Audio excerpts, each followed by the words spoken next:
নমস্কার, আপনারা দেখছেন ত্রিপুরার খাস খবর। নতুন দিল্লি ভারতের রাজধানী, আর এই রাজধানীতে হতে চলেছে ত্রিপুরা ভবন। আর এই নিয়েই আজকের এই ভিডিও। তাই চলুন আমরা চলে যাই আমাদের রাজধানী, দেশের রাজধানী নতুন দিল্লিতে। নতুন দিল্লি ভারতের রাজধানী, আবার বলা যায় আমাদের দেশের রাজ্যগুলোর রাজধানী বা হেড অফিস।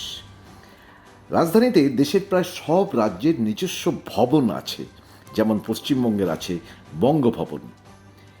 নিজস্ব ভবন থাকলে যেটা হয় তা হলো রাজ্যের মানুষ বিপদে আপদে সেখানে গিয়ে উঠে কাজকর্ম সেরে আবার ফিরে আসতে পারে এবং তাতে কিছু অর্থ সাশ্রয় হয়। আমাদের রাজ্যেরও ভবন তৈরি হতে চলেছে তাই। নতুন দিল্লির দ্বারকার সেক্টর 17-তে জমি আগেই বরাদ্দ হয়েছিল।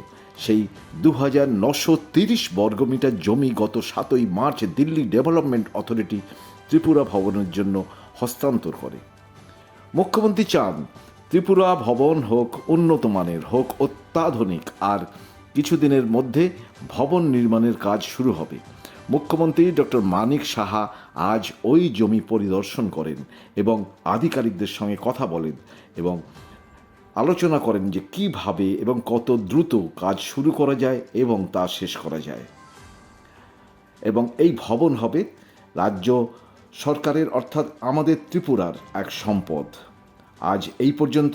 আপনারা অবশ্যই এই ভিডিও দেখুন এবং আপনাদের মূল্যবান মতামত কমেন্টস বক্সে গিয়ে জানান। এবং আপনারা ভালো থাকুন, সুস্থ থাকুন। আমরা আপনাদের কাছে শীঘ্রই পরের ভিডিও নিয়ে হাজির করছি।